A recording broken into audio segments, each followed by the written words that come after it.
Welcome to the bonus video of Mario and Luigi Bowser's Inside Story, where I'm guaranteed to teach you something new about this game. There are new discoveries in this.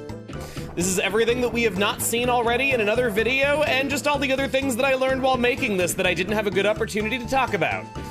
First of all, let's talk about the ending, specifically multiple endings. This game's got 3 of them.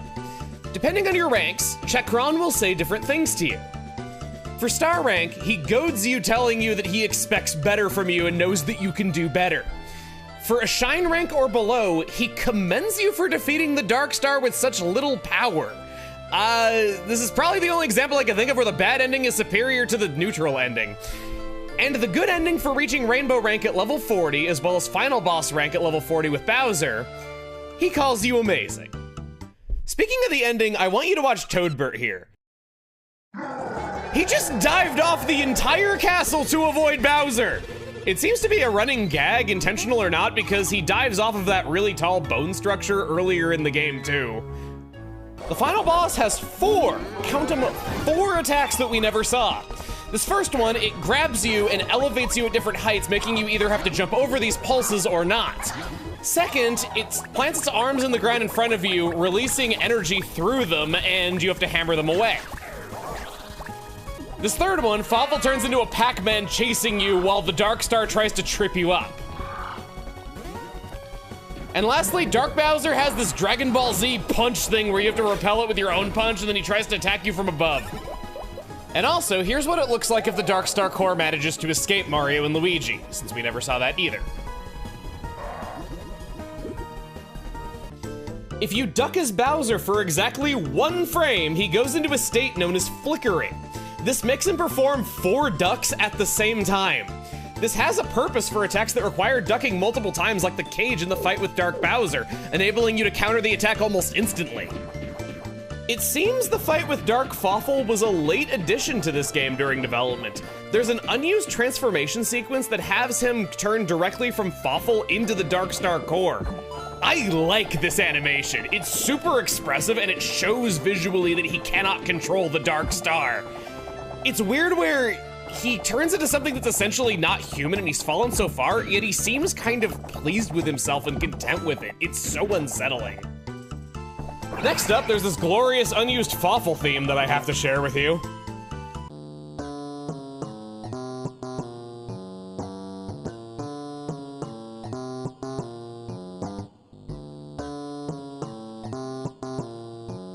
The giant battles offer some unique ways to die. In the Fawful Express, the Bowser the Bowser collapses under the bridge. No, the bridge collapses under Bowser's weight. Or he can just get taken to an alternate dimension, never to see the Mushroom Kingdom taken over by its new dictator. During giant battles, you don't actually have to stomp on small enemies, you just have to be stomping when they touch you to avoid damage. You can see them blowing up on Bowser's leg here and him not getting hurt from it because he happens to be stomping with his other leg. The bros were given 360-degree swimming sprites, even though they can only swim in 2D. Gongs. It seems the rhythm game was going to involve hitting gongs with your hammers originally. That's my guess what these unused graphics were for. You ever wonder what would happen if you missed every single snack basket item? Well, too bad, here it is anyway. I got 1 item in that one, but the effect is the same. He just cries. There's unique animations for leveling up twice. Luigi drops his hat, picks it back up, only to drop it again. Blitties might have originally been birds. There's these yellow birds stored alongside Brock Mashira's graphics. There's lots of unused battle backgrounds from Partners in Time, meaning that this game was based on that game's framework. Beyond that, there's sound effects left over from both Partners in Time and even games like Yoshi's Story. Nintendo! Let's go! Okie dokie. Mamma mia.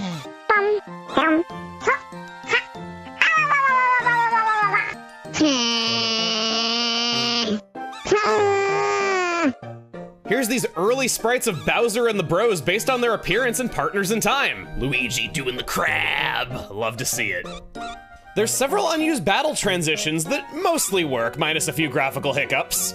There's the original from Partners in Time. My personal favorite is this rolling one. The only time anything like this ever happens in the final is in the final battle with Dark Bowser with the glass breaking effect. Next we move on to some Bowser topics. The Fury status was solved by JD Aster, because of course it was. It just seems like so many discoveries from Mario RPGs come from them in particular. Bowser must get hit 10 times in one battle for you to get a base 20% chance of entering Fury at the start of Bowser's turn. This chance goes up another 2% every subsequent time you get hit. Fury Fangs are truthful, raising the chances by 50%. Once Fury is entered, there is an unknown chance of leaving Fury at the end of your turn, and the hit counter for a second Fury status in the same battle is reset to 0. Technically, a small chunk of it is not understood yet, where we don't really know exactly how you leave Fury status, but I'm considering this more or less solved, and I'm willing to cough up the bounty to them and recognize them as the winner of my little contest. So thank you. I already showed what happens if you don't rescue the Koopa Troopers right away and go talk to them as Mario. But a couple of Bowser's other minions have obscure dialogue for this. Whoa, Mario, Mario, Mario, the mustache! Hey, who's the green stash in back? Who, don't know, who? Is he a Mario impersonator? Yeah, totally. Well, he stinks, color's all wrong. That's true, Mario's red. So wrong, so lame. That's Mario! Whoa, Mario, let's get him!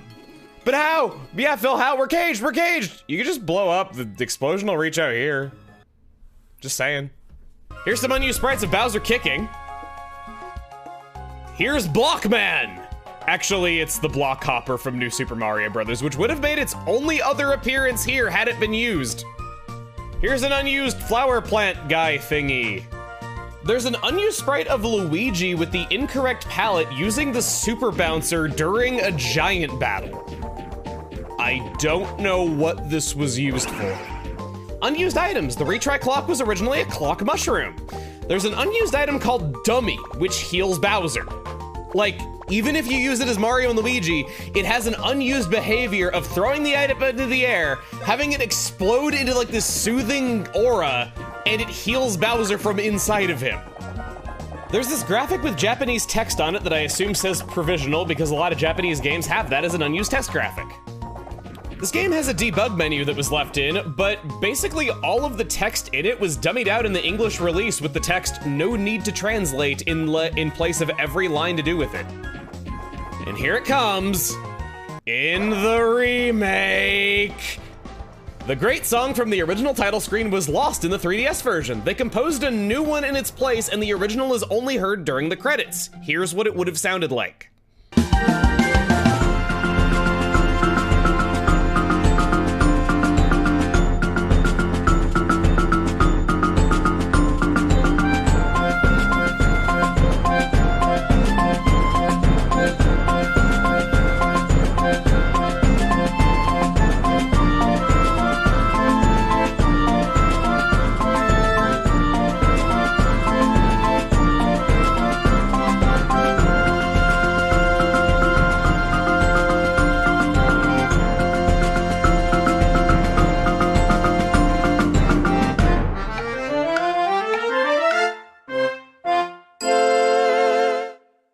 In the remake, there is a side mode called Bowser Jr.'s Journey. I have no interest in covering this mode because it's just hours of watching Bowser Jr. fight stuff. I considered maybe doing a full read of all of the cutscenes because I've heard the characterization in it is quite good, but the total length of all the cutscenes is 3.5 hours.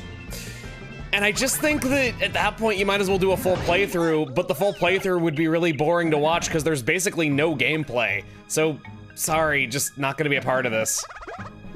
In the remake, Amiibo! You can scan Mario, Luigi, Bowser, Bowser Jr., Peach, Toad, Koopa, Goomba, and Boo. Each will give random consumable items once per day. These can be HP or BP recovery for the main game, and even Bowser Jr.'s Journey exclusive items like beans or EXP raising items. In the remake, there's some instances where you can fool the game into thinking you're in a cutscene, allowing you to fast forward normal gameplay. This is known as fast forward storage. And that's everything I have for you in this draft. If there's anything else that has not been included in the series that you think should be, please leave a comment below. I'll be accepting submissions for 48 hours after releasing this draft. Thank you.